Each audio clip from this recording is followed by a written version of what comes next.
smacking. Does that belong in modern parenting?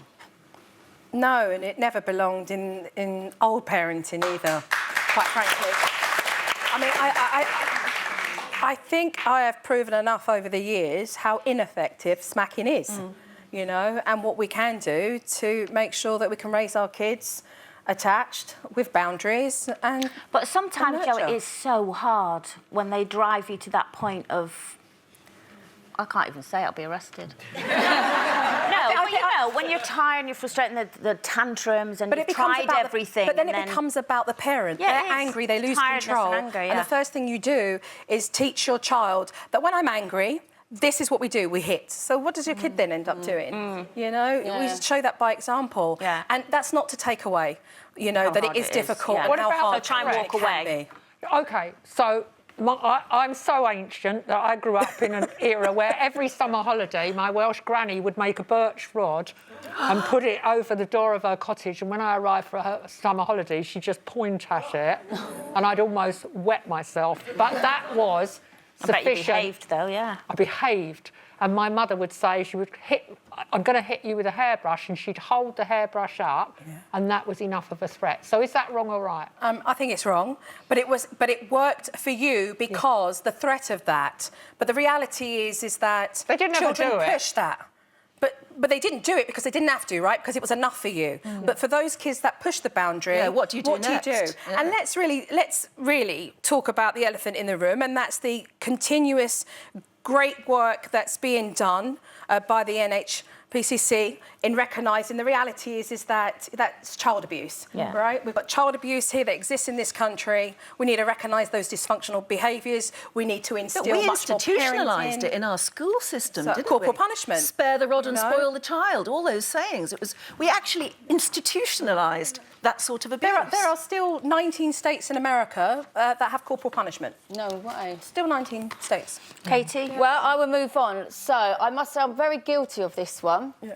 Where do you stand on swearing in front of children? Bearing in mind... Katie, tell me that. You tell me that. Where Well, do you it stand? doesn't matter where I am in my house, there's a kid, so I can't help it if I swear. But I do swear. I can't help it. I just can't help it. I don't do it on purpose, but where do you stand? I think we should be more conscientious of the language that we use around our children.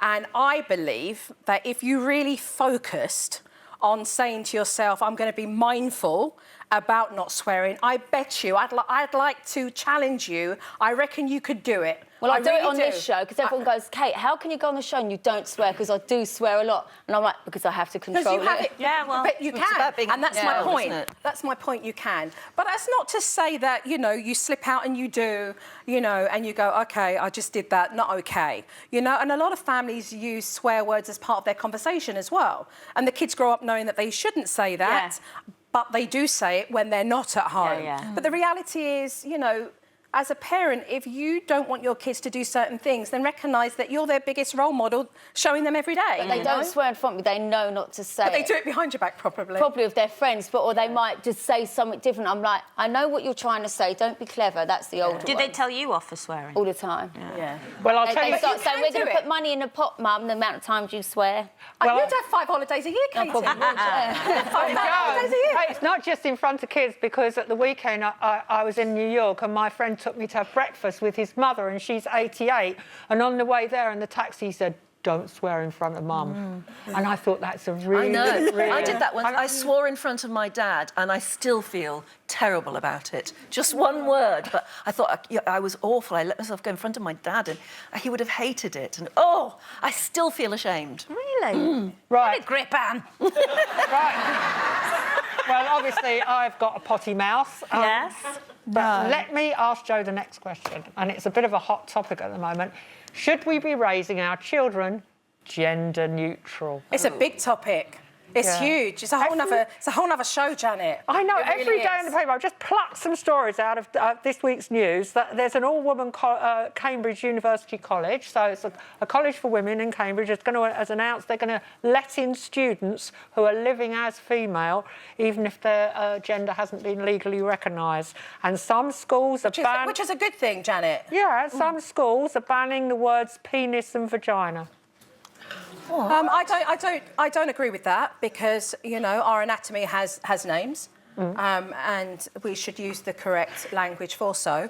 However, toys are toys, books are books, clothes are clothes, you know, and I feel that we shouldn't be labelling. I mean, it really irritates me when I see bedtime stories for boys, bedtime stories for girls. I mean, a bedtime story is a bedtime story. What about the teachers that say now they're not going to call their children boys and girls because it might be offensive to transgender children? But then bring in transgender as well.